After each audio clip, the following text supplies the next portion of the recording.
السلام عليكم ورحمة الله تعالى وبركاته. وعن عبد الله بن عمرو بن العاص رضي الله تعالى عنهما عن النبي صلى الله عليه وسلم المسلم من سلم المسلمون من لسانه ويده والمهاجر من هجر ما نهى الله عنه متفق عليه.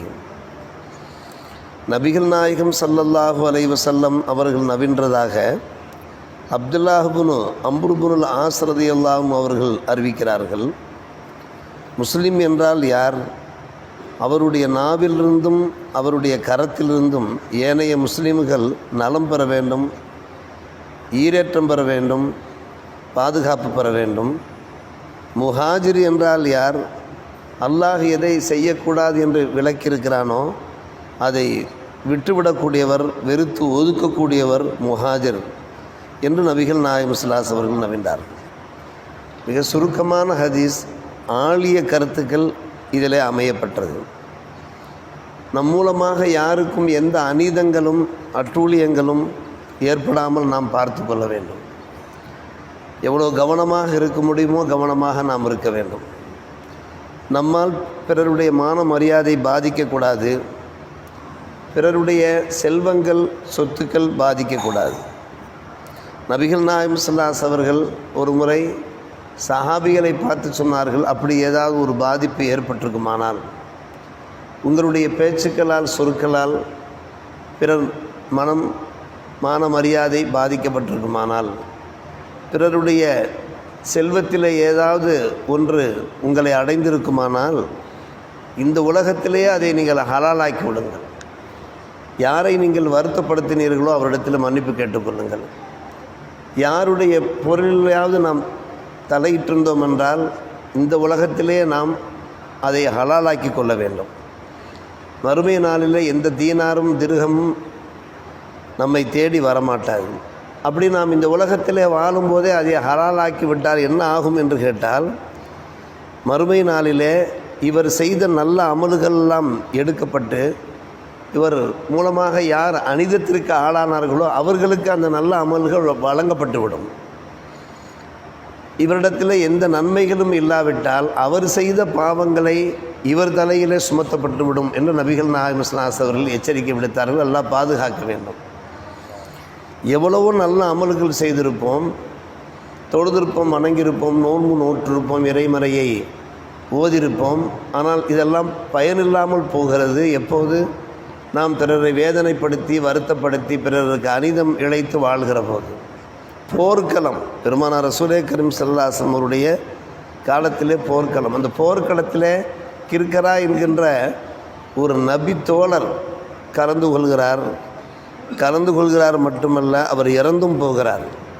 இறந்து போன பின்னே பெருமானார் ரசூலே கரீம் ஸல்லல்லாஹு அலைஹி வஸல்லம் அவர்கள் இவர் நரகத்திற்கு போவார் என்று சொன்னார்கள்.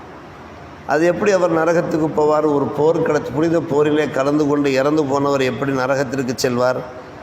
சஹாபாக்களால் இது ஜீரணிக்க சிரமமாக இருந்தது. எனவே ஏதாவது அவர் தவறு செய்திருக்கக்கூடும் என்று சொல்லி அவருடைய அந்த உடைமைகளை அவர்கள் ஆராய்ந்த போது அந்த உடைமைகளிலே அவர் மோசடி செய்திருந்த, திருடியிருந்த ஒரு தோப்பு, அணுகின்ற ஒரு தோப்பு உள்ளே காணப்பட்டது. யாருக்கும் தெரியாமல் அதை அவர் எடுத்து வைத்திருந்தார். இவ்வளவு அழகான அமல் செய்திருக்கிறார். அவர் போர்க்களத்திலே ஒரு வீர தியாகி என்கிற அளவுக்கு அவர் இறந்து போயிருக்கிறார். ஆனால் அவர் செய்த அந்த பாவச் செயல் காரணமாக அவர் நரகத்திற்கு செல்வதாக நபிகள் நாயகம் ஸல்லல்லாஹு அவர்கள் எடுத்துரைக்கிறார்கள் என்றால் எவ்வளவு கவனமாக இருக்க வேண்டியிருக்கிறது. அடுத்தவர் மான மரியாதை விஷயத்திலே, அதே போன்று மக்களுக்கு பொதுவான அந்த பணத்திலே நாம் எவ்வளவு கவனமாக எச்சரிக்கையாக இருக்க வேண்டியிருக்கிறது. நாம் பலமுறை பேசிய ஒரு விஷயம்தான், பெருமானார் ரசூலே கரீம் ஸல்லல்லாஹு அலைஹி வஸல்லம் காலகட்டத்தில் இப்னு லுத்தைபா என்பவரை தர்ம நிதி வசூலிப்பதற்காக வேண்டி நபிகள் நாயகம் ஸல்லல்லாஹு அலைஹி அவர்கள் வெளியூர்களுக்கு அனுப்பினார். ஜகாத் நிதி அவர் வசூலித்து கொண்டு வந்தார். அதை ஏழை எளியோருக்கு வழங்குவதற்காக வசூல் செய்யப்பட்ட பணம். வசூலித்து கொண்டு வந்தவர் எல்லாவற்றையும் பெருமானார் ரசூலே கரீம் ஸல்லல்லாஹு அலைஹி வஸல்லம் சமூகத்திலே பரப்பி வைத்துவிட்டு, இவை யாவும் உங்களுக்கு சொந்தம், அதாவது பொதுமக்களுக்கு சொந்தம், ஆனால் இதில் ஒரு பகுதி எனக்கு சொந்தம் என்று சொன்னார். நான் வசூலித்து வந்தேன். ஆனால் அதில் சிலது எனக்கு உரியது, எனக்கு அன்பளிப்பாக ஹதியாவாக தந்திருக்கிறார்கள். இது பொது பணம்தான். நான் உங்கள் சார்பாகத்தான் வசூலுக்கு சென்றேன், ஆனால் எனக்கு என்று சில ஹதியாக்கள் தந்திருக்கிறார்கள் என்று சொன்னபோது நபிகள் நாயகம் ஸல்லல்லாஹு அலைஹி வஸல்லம் சங்கடப்பட்டார்கள். உடனே மெம்பரில் ஏறிவிட்டார்கள். மெம்பரில் ஏறி ஏக இறைவனை புகழ்ந்து விட்டு சொன்னார்கள், நான் ஒருவரை தர்ம நிதி வசூலிப்பதற்காக வேண்டி, பொது நிதி வசூலிப்பதற்காக வேண்டி வெளியூர் அனுப்பினேன். அவர் வசூலித்து விட்டு வந்து எங்களிடத்தில் நம்மிடத்தில் வந்து அவர் கூறுகிறார், இது தர்ம நிதி, இது எனக்கு ஹதியா என்று கூறுகிறார். இவர் தம்முடைய தாயின் வீட்டிலேயே அமர்ந்திருக்க வேண்டியதானே, தந்தையின் வீட்டிலேயே அமர்ந்திருக்க வேண்டியதானே, அவருக்கான அந்த ஹதியா வீட்டை தேடி வந்திருக்கிறோமே, ஏன் இவர் சென்று இதில் அவர் தனக்கென அவர் ஒதுக்குகிறார் என்று பெருமானார் ரசூலே கரீம் ஸல்லல்லாஹு அலைஹி வஸல்லம் எச்சரிக்கை செய்தார்கள். தர்ம நிதி என்று, ஜக்காத் நிதி என்று வசூலுக்கு சென்றால் எல்லாம் அது ஒரு பொது நிதியாக ஆகிவிடும். அதிலே ஒரு பகுதியை ஹதியா என்று சொன்னாலும் கூட அப்படி நாம் அந்த ஹதியாவாக அதை ஆக்கி கொள்ளக்கூடாது என்று நபிகள் நாயகம் ஸல்லல்லாஹு அலைஹி வஸல்லம் கூறுகிறார் என்றால் கொஞ்சம் யோசித்து பாருங்கள். மிகவும் கவனமாக இருக்க வேண்டியிருக்கிறது. பொது பணம் என்று சொல்லுகிற போது, அல்லாஹுடைய பணம் என்று சொல்லுகிற போது, அந்த அல்லாஹுடைய பணத்தில் அதில் ஒரு ரூபாய் கூட அது அனிதமாக எடுத்து செலவழித்து விடக்கூடாது. எல்லாவற்றுக்கும் அது ஒரு பதில் சொல்ல வேண்டிய நிலை உண்டாகும். இன்னொரு நிகழ்ச்சியும் கூட, ஒரு ஹதீஸும் கூட நாம் பிரபல்யமாக கேள்விப்பட்ட ஒரு விஷயம்தான். பெருமானார் ஒரு முறை சஹாபிகள் சமூகத்தில் கேட்கிறார்கள், முஃப்லிஸ் என்றால் யார் தெரியுமா? திவாலானவன், ஒன்றுமில்லாதவன் என்றால் யார் தெரியுமா? முஃப்லிஸ் என்றால் யார்? சஹாபிகள் பதிலளித்தார்கள், திவாலானவன் என்றால் யார்? அவன் திவாலாகிவிட்டான், அவனுடைய கையில் காசு பணம் இல்லாமல், திர்ஹம் தீனார் இல்லாமல் போய்விட்டது.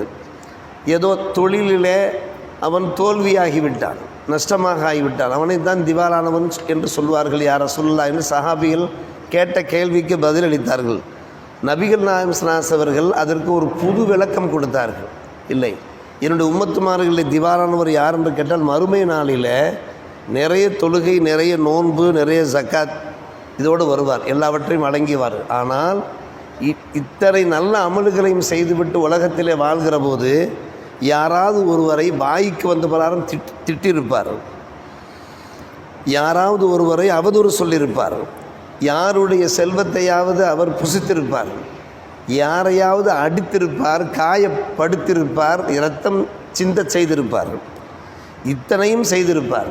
ஆனால் அவர் ஐவேளை தொழுகையாரி, நஃபிலான வணக்கங்கள் தொழக்கூடியவராக இருந்திருப்பார், வருடம் ஒரு முறை நோன்பு நோற்பவராக இருந்திருப்பார், மற்ற எல்லா அமல்களையும் செய்திருப்பார். இவருடைய நிலை என்ன ஆகும்?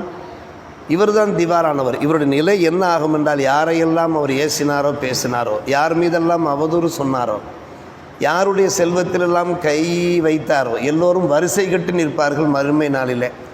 அப்படி வரிசை கட்டி நிற்கிற போது அவருக்கு முன்னால் இவர் தலை குனிந்து நிற்பார். ஆனால் இவர் பெரிய வணக்கசாலி, தலை குனிந்து நிற்பார். என்ன ஆகும் என்று கேட்டால், அத்தனை பேருக்கும் இவர் செய்த எல்லா நல்ல அமல்கள், தொழுகை எல்லாமே பிரித்து தரப்பட்டுவிடும். பிரித்து தரப்பட்டும் பத்தாது, இவர் செய்த நல்ல அமல்கள் பற்றாமல் போதுமாகாமல் போய்விடும். என்ன செய்யப்படும்? அவர்கள் செய்த பாவங்களெல்லாம் இவர் தலை மீது சுமத்தப்பட்டுவிடும்.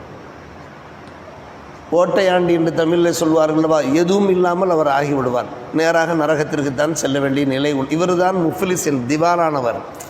திவால் என்றால் எல்லாம் செய்து எதுவுமே செய்யாது போன்று. காரணம் நன்கு யோசித்து பார்க்குறோம். இந்த இறை வணக்க வழிபாடுகள் கடமைகள் தான், அதில் சிந்தித்தும் சந்தேகமில்லை, நிறைவேற்றித்தான் ஆக வேண்டும். ஆனால் நோன்பு என்பது வருடத்திற்கு ஒரு முறை தான், 30 நாட்கள். தொழுகை என்பது ஒரு நாளைக்கு 1.25 மணி நேரம் தான். ஜக்காத் என்பது 102.5% தான். அதே போன்று எல்லாம் கடமைகள், ஆனால் இலகுவானவை. அதே போன்று ஹஜ்ஜு என்பது வாழ்நாளில் ஒரு முறை தான். வருடத்தில் ஒரு முறை நோன்பு என்றால் வாழ்நாளில் ஒரு முறை தான் ஹஜ். ஆனால் மற்ற காலத்திலே நாம் கட்டுப்பாடோடு வாழ வேண்டியிருக்கிறது.